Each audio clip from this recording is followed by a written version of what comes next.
Hi Tyro. Hi, how are you? I'm great, thanks. How are you? Yeah, not bad, thank you. I like your microphone setup. Thank you. Got some degree of professionalism here. Yeah. Well, it's an honor to welcome you back to the festival. You, of course, took first place with Drawing On back in 2018. And our festival lead Robin was so pleased to have you back. He wanted to let me know he was deeply moved by your vision here with Happy Snaps, as was I, of Oh, course. great. So yeah, That's if really you nice. if you're ready to start, I'd love to jump into talking about the film. Yeah, let's do it. Great. So I understand the film was inspired a lot by your personal family experiences. Yeah. And I was wondering what motivated you to bring a film like this to the screen and what the writing process looked like within that. Um, yes, I think, a lot of my work is kind of, has like a strong element of truth to it and will be inspired by memories, which might be my own or people close to me. So that is like really like that kind of emotion and that personal connection to something is such a driving force for me. So it kind of always starts a bit like that. Um, and that's kind of how I find what I want to say, and I guess why I make films. Um and so the writing process then is quite instinctive and organic, um sometimes hard to pin down. um and maybe sometimes quite a long process. um and I guess for this film, I was looking a lot at my brother's photo albums, which he put together as a kid, because as you said, yeah, the film was inspired by my older brother who grew up with cerebral palsy. Um, and, you know, thinking about his childhood and some of the obstacles he faced, but also the really close friendships he had, um, and this idea of documenting it with the camera. And yeah, I guess finally I'll just say that, yeah, the writing process is, it's often working with these kind of like fragments that really build to a sort of bigger meaning or accumulate meaning as the film goes on. So it's quite a kind of, what's the word? Yeah, it's quite like a delicate thing, I think, in the writing. Yeah. Hmm. Yeah, you can definitely understand that in the film, it coming from a very internal place because it feels so kind of intimate and expressive as it goes. So I was wondering if you did any kind of research along that writing process, or it was kind of very motivated by your past experiences.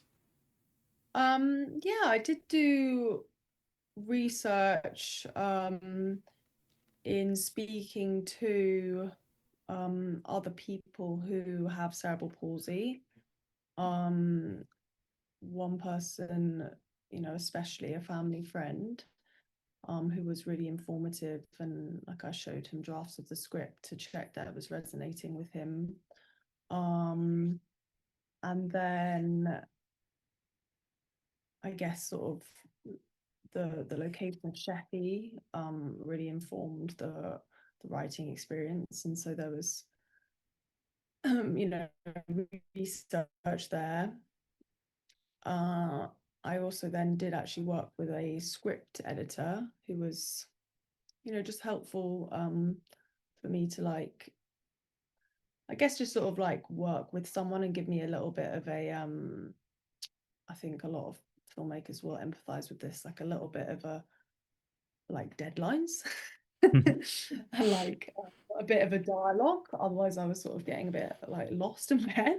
Keep the thing moving. Um, Yeah, exactly. Keep the thing moving, exactly, like making steps forward. Otherwise, you can feel a bit stagnant. But so yeah, there was research, maybe not like so much research as that is has been with other films what I've done, but and then research as well or not research, but I guess the film was also then informed by the casting as well. Of Yeah. course. I was going to ask actually, I was wondering what your experience was like working with child actors in this project, because they both do such a fantastic job getting that closeness and distance of the relationship down. So, yeah, I was wondering how the casting process worked, what kind of direction worked for these actors. Yeah, so we really knew how important the casting was for this kind of film. So we really gave it a lot of time, and we had a great casting director, and we allowed, yeah, plenty of time for it. And, like you say, we were looking for people who would be right for the parts, but also this special relationship and friendship between the boys. So we saw lots of kids and kind of like a sort of workshop set up, and then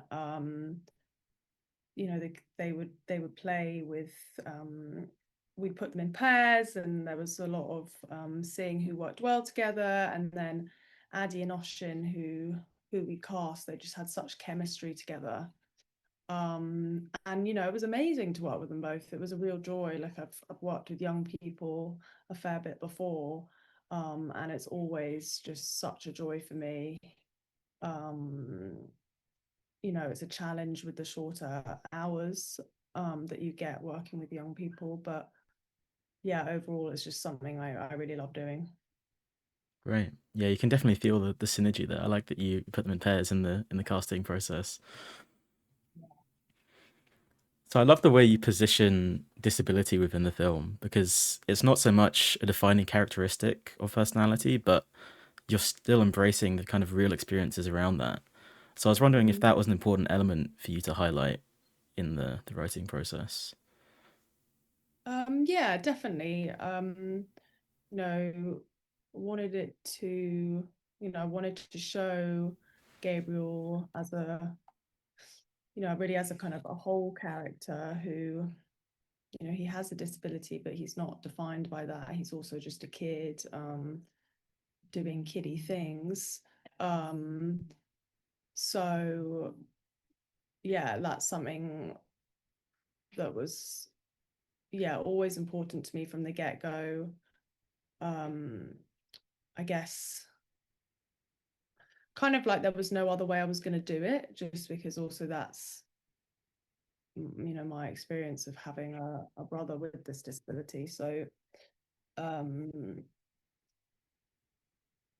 and then I guess working as well with Oshin, the actor who played him. um yeah. Of course. So I'd love to hear what drew you to the Isle of Sheppey as well, because it's such a kind of bold nature landscape. It almost feels like a character within the film. Hmm. Great, I'm glad you picked up on that, because that's sort of how we went about it.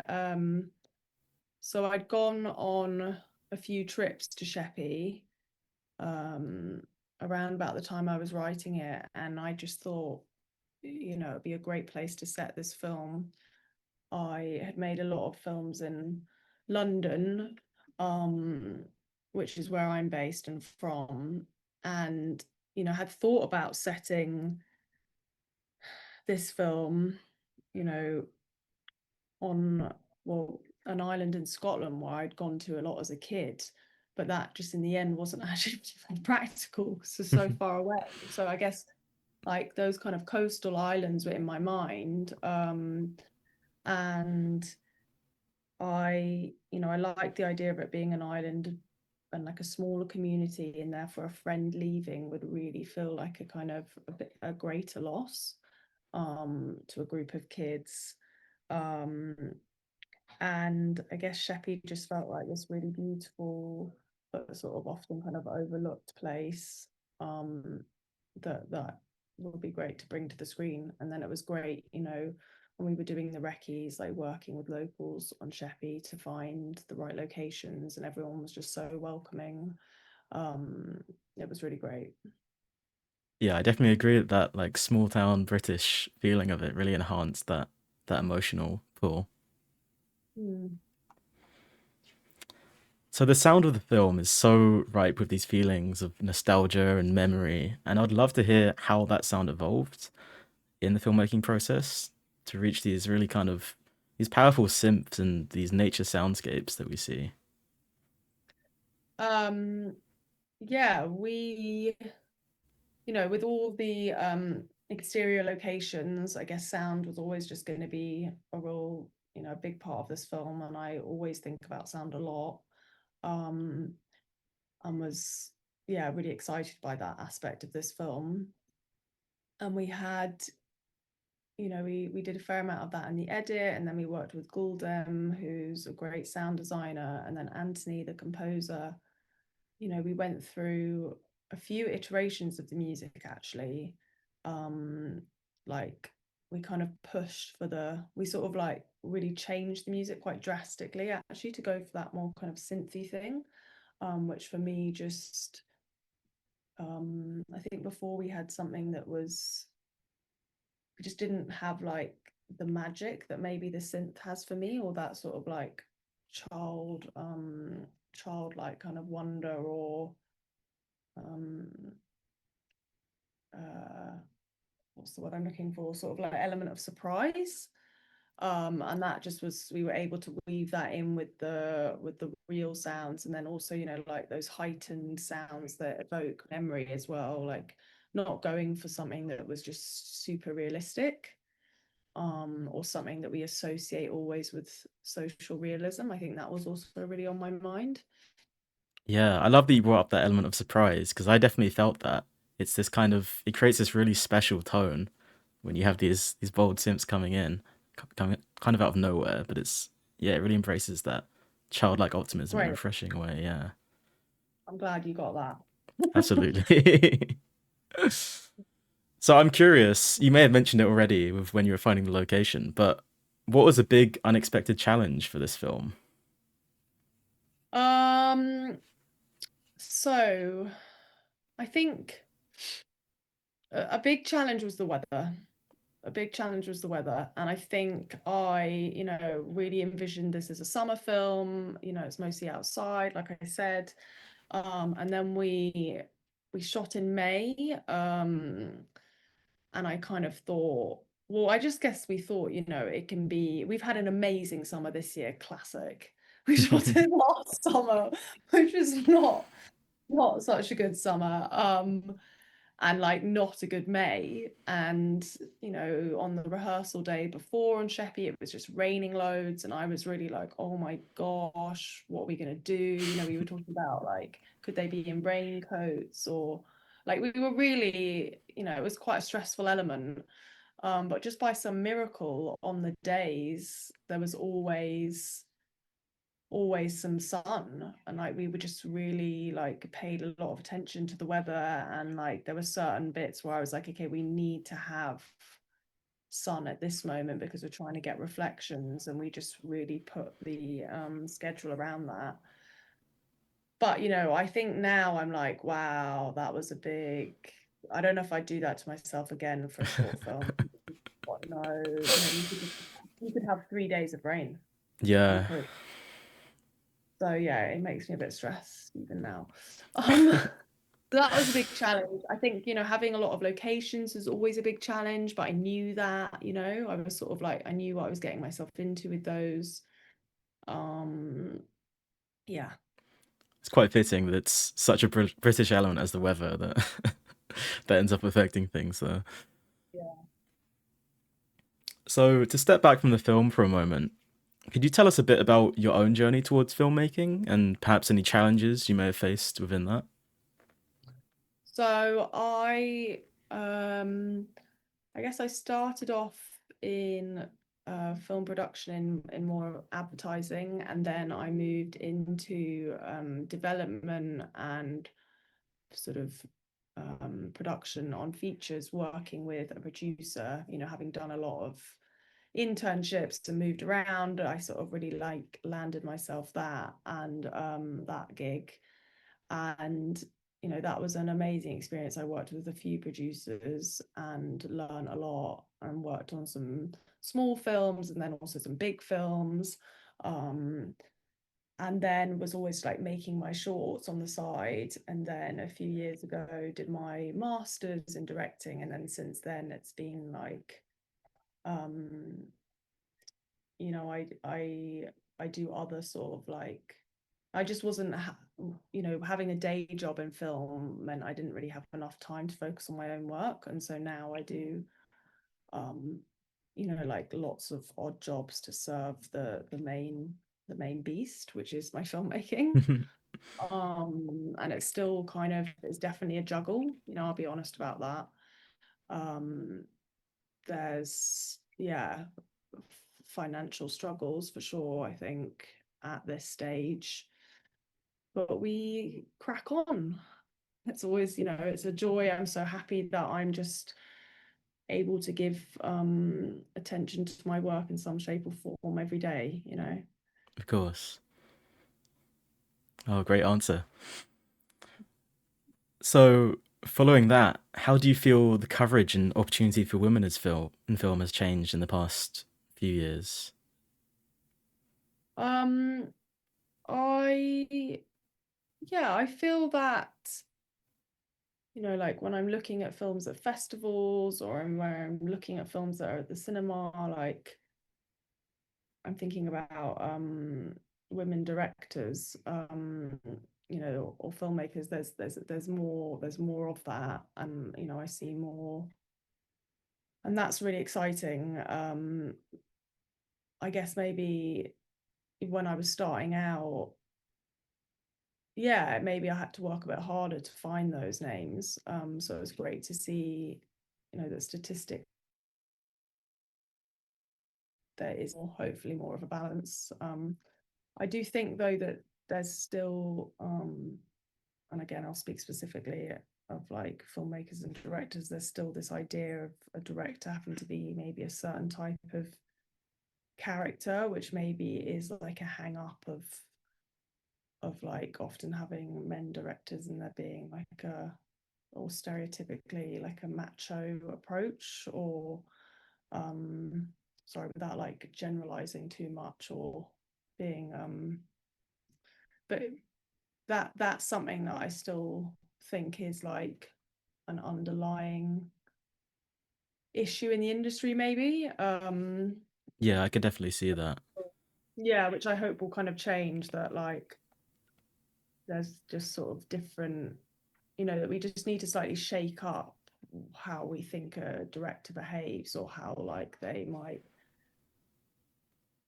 um what their approach is like basically, and how they might like carry themselves basically. For sure. So, it sounds like you're at a very like kind of exciting point in your career where you're able to take on a bit more maybe or start exploring new ideas. So, I'm Mm. curious if we can expect anything from you next. Are there any upcoming projects or things or areas you'd like to explore within your filmmaking? Yeah, so I'm in the early stages of working on a feature idea, which would be a well, which is a father-daughter film, um, which yeah, I'm excited about. Again, the writing process is quite like instinctive and organic for me, and a bit meandering, but like it feels, I feel like I am making progress, and it's great. I'm working with Chloe on it as well, who's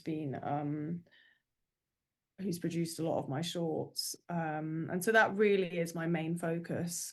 I think sometimes I feel a bit frustrated by, you know, the fact that this might be quite a, you know, this will undoubtedly be a long process, and I don't want to just like not make anything for a few years. So there's other shorts that are bubbling around as well. So either, you know, either I'd like to make a kind of a short that with the bigger budget and bigger scale, or I'm also just really up for like trying to do something without much money and just doing it, you know. I think that's, we spend too much time waiting basically in this industry. And so yeah, it's like just keep making basically. It's my Absolutely. aim. We'll keep an eye out. See you soon.